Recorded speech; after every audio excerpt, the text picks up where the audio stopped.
Dear friends, welcome to दादी माँ की बगिया। फ्रेंड्स, आपका स्वागत है मेरी बगिया में। और आज मैं अपने नींबू के पेड़ आपको दिखा रही हूँ। देखिए, ये पत्तों से इस समय इसमें पतझड़ हो गया, सारे पत्ते झड़ गए और अब न्यू बड्स और पत्तियाँ आ रही हैं। और ये पत्तियाँ जो बड्स हैं वो फूल में और फूल फल में बदल जाए, इसके लिए दो उपाय मुझे करने हैं। पहला उपाय ये है कि देखिए, ये जो नींबू की जड़ है इसके आसपास में इतना गुड़ाई कर देनी है।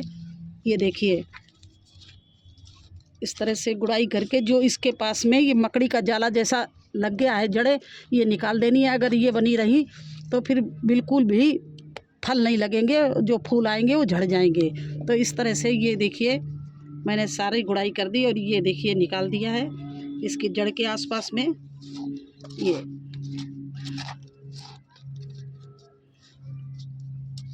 ये जो नीचे की ये जो मकड़ी जैसी जाला पोड़ देती हैं जड़, ये फूल को फल नहीं बनने देती हैं, फूल को इस तरह से गिरा देती हैं। तो इसलिए इसको बिल्कुल पोला कर दिया है।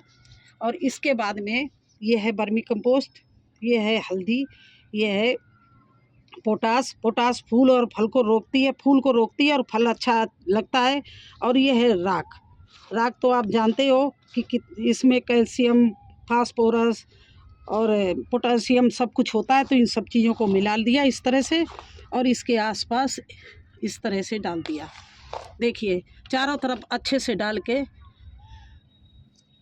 जड़ के पास बिल्कुल चारों तरफ ऐसे अच्छे से डाल दिया मैंने ये। और फिर ये मिट्टी से मैंने इस मटेरियल, ये जो हमने फर्टिलाइज़र डाला, इसको इस तरह से मिट्टी से दबा दिया। ये पहला उपाय है। अब ये देखिए, दूसरा उपाय ये है, ये शहद है और शहद को हम इस पानी में डाल रहे हैं। ये देखिए, इतना थोड़ा सा शहद इस पानी में डाल लिया, डालकर इसको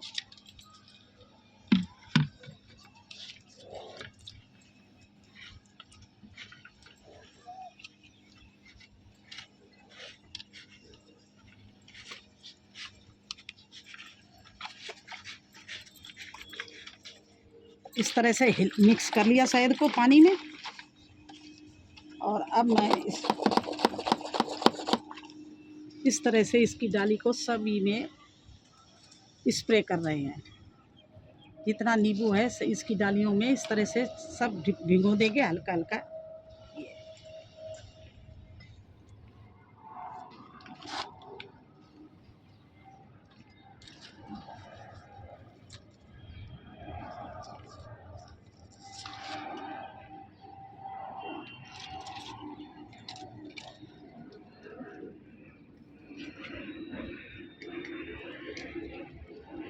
इस तरह से हमने पूरी डाली, इसकी जितनी भी डालियाँ जहाँ जहाँ पर इसकी बट लग रही हैं वहाँ पर मैंने इस तरह से भिगो दिया।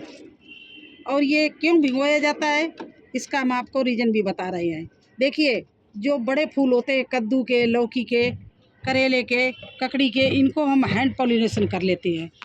लेकिन जो हमारे इसके फूल होते हैं ये बहुत कांटों के बीच में होते हैं, बहुत ऊंचाई में होते हैं, बहुत छोटे छोटे होते हैं। तो इनको हम हाथ से पॉलिनेशन नहीं कर सकते हैं। तो ये मीठा थोड़ा सा शहद डाल के इसमें मैं इस स्प्रे कर दिया है, जिससे मधुमक्खी, तितलियाँ, ये सब आकर्षित हों और वो हमारे इस फूलों को, एक फूल पे बैठ के रस लेंगी, दूसरे फूल पे बैठेंगी तो क्या होगा, हमारे फूल पॉलिनेट हो जाएंगे। तो वो जो फूल है पॉलिनेट होने के बाद में फल कभी गिरता नहीं है और बहुत अच्छे से लगता है। ये दो उपाय बहुत ज़रूरी हैं जिस समय आपका फूल आने वाला हो। और हमारे इसमें चारों तरफ बट लगी हुई है और देखिए फूल भी कहीं कहीं आ रहे हैं, वो पीछे आए हुए तो हम आपको दिखा नहीं सकते हैं। इसलिए फूल आने के पहले आप लोग भी अपने प्लांट को इसी तरह से दो उपाय कर लीजिए। पहला उपाय आपको दिखाया करके, वो इसलिए है कि नीचे जड़ में वो जो जाले लग जाते हैं वो पूरी जो पेड़ की पौष्टिक तत्व खींच लेते हैं और ऊपर फल नहीं लगने देते और फूल आते भी हैं, झड़ जाते हैं और पौष्टिक तत्व भी हम डालते हैं उसमें और वो जाला भी निकाल देते हैं। दूसरा उपाय ये शहद वाला बताया है। तो दोनों उपाय आप करके देखिए, फिर आपके पेड़ में इतने फल लगेंगे कि आप सोच भी नहीं सकते हो, फलों से लद जाएगा नींबू का पेड़। और मेरा पिछली साल भी यही किया था, बहुत अच्छे फल आए थे और इस साल भी कर रहे हैं। तो ये सीजन है, बिल्कुल जनवरी फरवरी में ही नींबू में फूल आते हैं। आप लोग भी कर लीजिए अगर ना किया हो। और बहुत से लोग ऐसे होते हैं जिनके 4-4 5-5 साल हो जाते हैं, उनके नींबू के पेड़ में फल नहीं लगते हैं।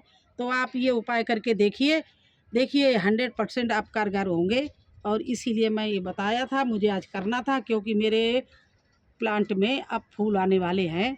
छोटी छोटी बड्स लगी हुई हैं, वो हम आपको कैमरे से नहीं दिखा सकते, बहुत ऊंचाई तक हमारा पेड़ गया हुआ है। और वहाँ पर सब में छोटी छोटी सी बड्स लगी हुई है और पत्ती भी साथ में आएंगी, क्योंकि पतझड़ पूरा हो गया है। बस यही आज करना था। आप लोगों को अगर हमारा वीडियो अच्छा लगा हो तो कमेंट लाइक ज़रूर कर देना, कमेंट्स लिखना। और चैनल पर नए हैं तो सब्सक्राइब कर देना। फिर मिलेंगे एक नई जानकारी के साथ एक नए वीडियो में, तब तक के लिए मुझे आज्ञा दीजिए। धन्यवाद।